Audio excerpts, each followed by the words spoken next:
Chapter 2. The Mail Coach. The two shouting men shoved Rashid and Haroun into the back seat of a beaten-up car with torn scarlet seats, and even though the car's cheap radio was playing movie music at top volume, the shouting men went on shouting about the unreliability of storytellers all the way to the rusting iron gates of the bus depot. Here, Haroun and Rashid were dumped out of the car without ceremony or farewell. "Expenses of the journey?" Rashid hopefully inquired. But the shouting men shouted, "More cash demands! Cheek, cheek of the Jappy!" and drove away at high speed, forcing dogs and cows and women with baskets of fruit on their head to dive out of the way. Loud music and rude words continued to pour out of the car as it zigzagged away into the distance. Rashid didn't even bother to shake his fist. Haroun followed him toward the ticket office, across a dusty courtyard with walls covered in strange warnings.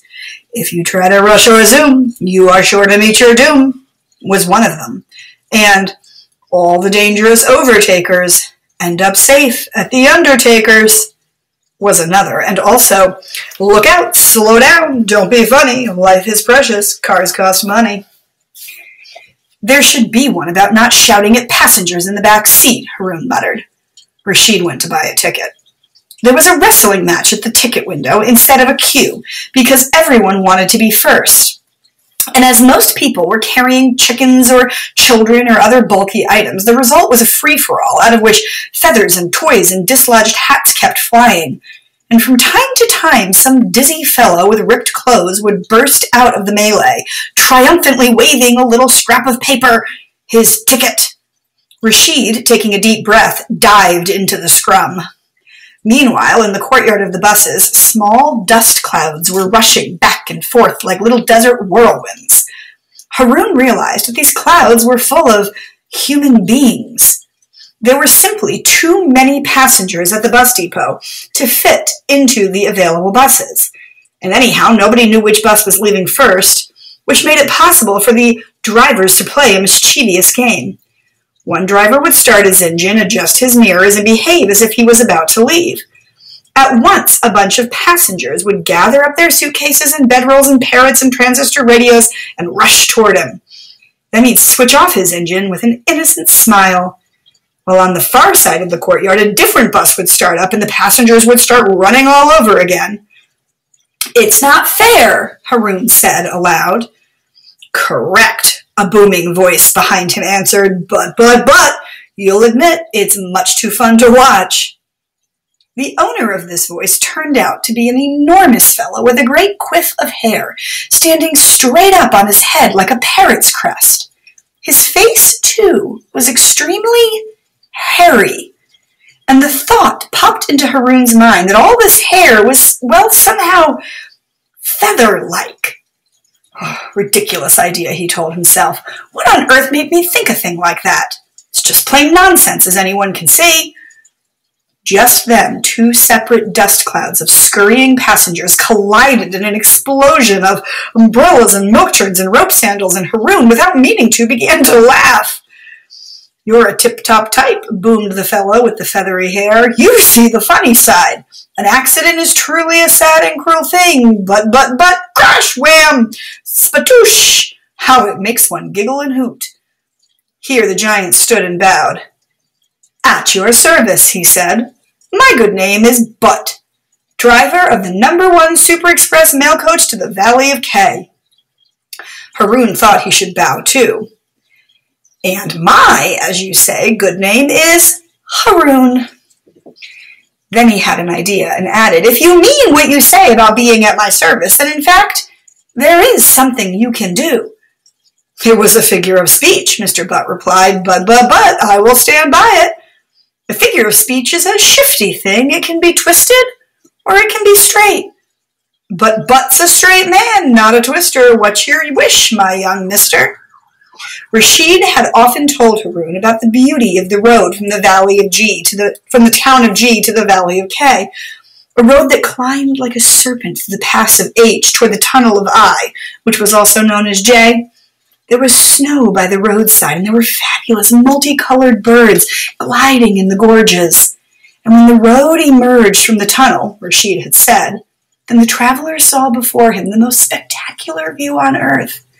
A vista of the Valley of K, with its golden fields and silver mountains, and with the dull lake at its heart, a view spread out like a magic carpet, waiting for someone to come and take a ride.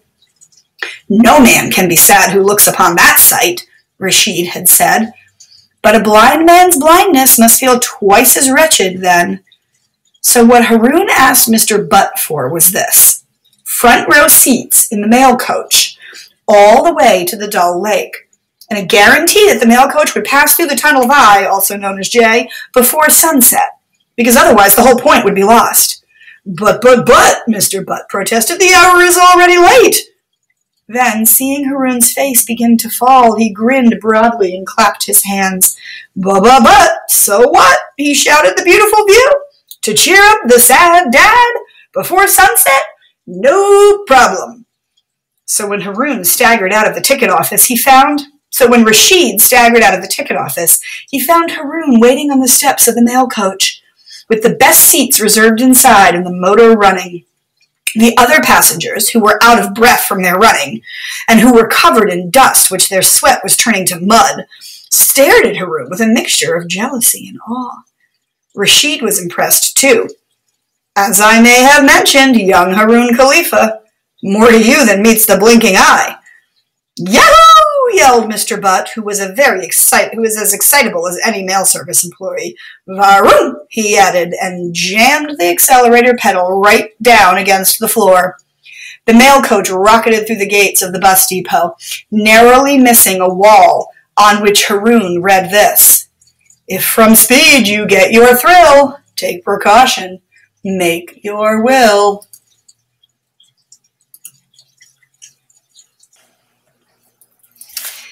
Faster and faster went the mail coach. The passengers started to hoot and howl with excitement and fear.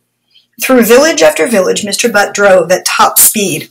Haroun observed that in each village, a man carrying a large mailbag would be waiting by the bus stop in the village square, and that this man would look at first confused and then furious as the mail coach roared by him without even slowing down. Haroun could also see that at the rear of the mail coach there was a special area, separated from the passengers by a wire mesh partition, that was piled high with mailbags, just like those held by the angry, fist-shaking men in the village squares. Mr. Butt had apparently forgotten to deliver or collect the mail. "Don't we need to stop for the letters?" Haroun finally leant forward to inquire. At the same moment, Rashid the storyteller cried out, "Do we need to go so blinking fast?" Mr. Butt managed to make the mail coach go even faster. "Need to stop?" he bellowed over his shoulder. "Need to go so quickly? Well, my sirs, I will tell you this. Needs a slippery snake. That's what it is.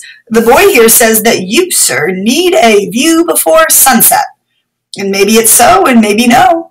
And some might say that the boy here needs a mother. And maybe it's so, and maybe no. But it's been said of me that Butt needs speed. But, it may be that my heart truly needs a different sort of thrill. Oh, needs a funny fish. It makes people untruthful. They all suffer from it, but they will not always admit. Hurrah! He added, pointing. The snow line, icy patches ahead, crumbling road surface, hairpin bends, danger of avalanches, full speed ahead. He had simply decided not to stop for the mail in order to keep his promise to Haroun. No problem, he shouted gaily. Everybody gets other people's correspondence anyhow in this country of so many too many places and so few too few names. The mail coach rushed up into the mountains of M, swinging around terrifying curves with a great squealing of tires. The luggage, which was all tied down on the roof rack, began to shift about in a worrying way. The passengers, who all looked alike, now that their perspiration had finished turning the dust that covered them into mud, began to complain. "My hold all!" yelled a mud woman. "Crazy buffalo, loony tune! Desist from your speeding, or my possessions will be thrown to kingdom come." "It is we ourselves who will be thrown, madame," a mudman answered sharply. "So less noise about your personal items, please." He was interrupted angrily by a second mudman. "Have a care! It is my good wife you are insulting." Then a second mudwoman joined in. "So what? For so long she has been shouting in my husband's good ear. So why not should he lodge complaint? See her, the dirty skinny bones. Is she a woman or a muddy stick? See here, this bend, what a tight one," Mr. Butt sang out. "Here, 2 weeks ago, occurred a major disaster. Bus plunged into gully, all persons killed, 20, 60, 70 lives minimum. God, too sad. If you desire, I can stop for taking of photographs." "Yes, stop, the passengers begged, anything to make him slow down. But Mr. Butt went even faster instead. "Too late," he yodeled gaily. "Already it is far behind. Requests must be made more promptly if I am to comply." "I did it again," Haroun was thinking. "If we crash now, if we're smashed to bits or fried like potato chips in a burning wreck, it will be my fault this time, too." Now they were high in the mountains of M, and Haroun felt sure that the mail coach was speeding up as they got higher. They were so high that there were clouds in the gorges below them, and the mountainsides were covered in thick, dirty snow, and the passengers were shivering with cold. The only sound to be heard in the mail coach was the chattering of teeth. Everyone had fallen into a scared and frozen silence, while Mr. Butt was concentrating so hard on his high-speed driving that he had even stopped yelling "Yahoo!" and pointing out the sites of particularly gruesome accidents. Haroun had the feeling that they were floating on a sea of silence, that a wave of silence was lifting them up, up, up toward the mountain tops. His mouth was dry and his tongue felt stiff and caked. Rashid couldn't make a sound either, not even "ark." Any moment now, Haroun was thinking, and he knew that something very similar must be in the mind of each passenger. "I am going to be wiped out, like a word on a blackboard. One swoosh of the duster and I'll be gone for good." Then he saw the cloud. The mail coach was streaking along the side of a narrow ravine. Up ahead, the road swung so sharply to the right that it seemed they must plunge over the edge. Roadside notices warned of the extra danger in words so severe that they no longer rhymed. "Drive like hell and you will get there," was one, and also, "Be dead slow or be dead." Just then a thick cloud shot through with impossible shifting colors. A cloud from a dream or a nightmare hopped up from the gorge below them and plopped itself down on the road. They hit it just as they went round the bend, and in the sudden darkness, Haroun heard Butt slamming on the brakes as hard as he could. Noise returned. Screams, the skidding of tires. "This is it," Haroun thought. And then they were out of the cloud, in a place with smooth walls curving up around them, the rows of yellow lights set in the ceiling above. "Tunnel," Mr. Butt announced. "At the far end, Valley of K. Hours to sunset, 1. Time in tunnel, some minutes only. 1 view coming up. Like I said, no problem." They came out of the tunnel of I, and Mr. Butt stopped the mail coach so that everyone could enjoy the sight of the sun setting over the Valley of K, with its fields of gold, which really grew saffron, and its silver mountains, which were really covered in glistening pure white snow, and its dull lake, which didn't look dull at all. Rashid Khalifa hugged Haroun and said, "Thanks for fixing this up, son. But I admit that for some time I thought we were all fixed up and proper. Fixed good and proper. I mean, done for, finito. Khatam shud." "Khatam shud," Haroun frowned. "What was that story you used to tell?" Rashid spoke as if he were remembering an old, old dream. "Khatam shud," he said slowly, "is the arch-enemy of all stories, even of language itself. He is the prince of silence and the foe of speech. And because everything ends, because dreams end, stories end, life ends, at the finish of everything, we use his name. It's finished, we tell one another. It's over. Khatam shud. The end." This place is really doing you good, Haroun noted. No more arc. Your crazy stories are starting to come back. On the way down into the valley, Mr. Butt drove slowly and with extreme caution. But, there is no need for speed now that my service has been performed, he explained to the quivering mud men and mud women, who all glared furiously at Haroun and Rashid. As the light failed, they passed a sign that had originally read, "Welcome to K." But somebody had daubed it with crude, irregular letters, so that it now said, "Welcome to Kashmar." What's Kashmar? Haroun wanted to know. It's the work of some miscreant, shrugged Mr. Butt. Not every person in the valley is happy, as you may find. It's a word from the ancient tongue of Franj, which is no longer spoken in these parts, Rashid explained. In those long-gone days, the valley, which is now simply K, had other names. One, if I remember correctly, was Kashmir. Another was this Kashmar. Do those names mean anything? Haroun asked. All names mean something, Rashid replied. Let me think. Yes, that was it. Kashmir can be translated as the place that hides a sea. But Kashmar is a ruder name. Come on, urged Haroun. You can't stop there. In the old tongue, Rashid admitted, it was the word for nightmare. It was dark when the mail coach arrived at the bus depot in K. Haroun thanked Mr. Butt and said goodbye. But, I will be here to escort you home, he replied. Best seats will be kept, no question. Come when you're ready. I will be steady. Then we'll go. Varoom, no problem. Haroun had been afraid that more shouting men would be waiting for Rashid there, but K was a remote place, and news of the storyteller's disastrous performance in the town of G had not traveled as fast as Mr. Butt's mail coach. So they were greeted by the boss himself, the top man in the ruling party of the valley, the candidate in the forthcoming elections, on whose behalf Rashid had agreed to appear. This boss was a fellow so shiny-faced and smooth, dressed in white bush shirt and trousers so starchy clean and neat, that the scruffy little mustache straggling over his upper lip seemed to have been borrowed from someone else.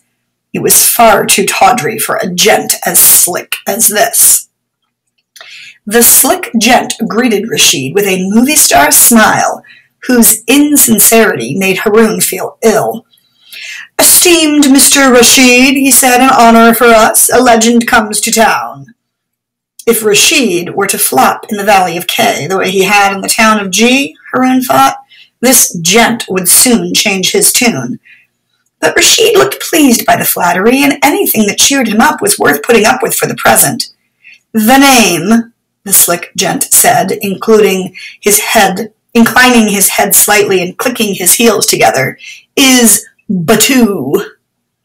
Almost the same as the mail coach driver, Haroun exclaimed, and the slick gent with the ratty mustache threw up his hands in horror. Not at all the same as any bus driver, he shrieked, suffering Moses. Do you know to whom you speak? Do I look like the bus driver type? Well, excuse me, Haroun began, but Mr. Batu was marching away, nose in the air. Respected Mr. Rashid, to the lakeside, he commanded over his shoulder. Bearers will bring your bags.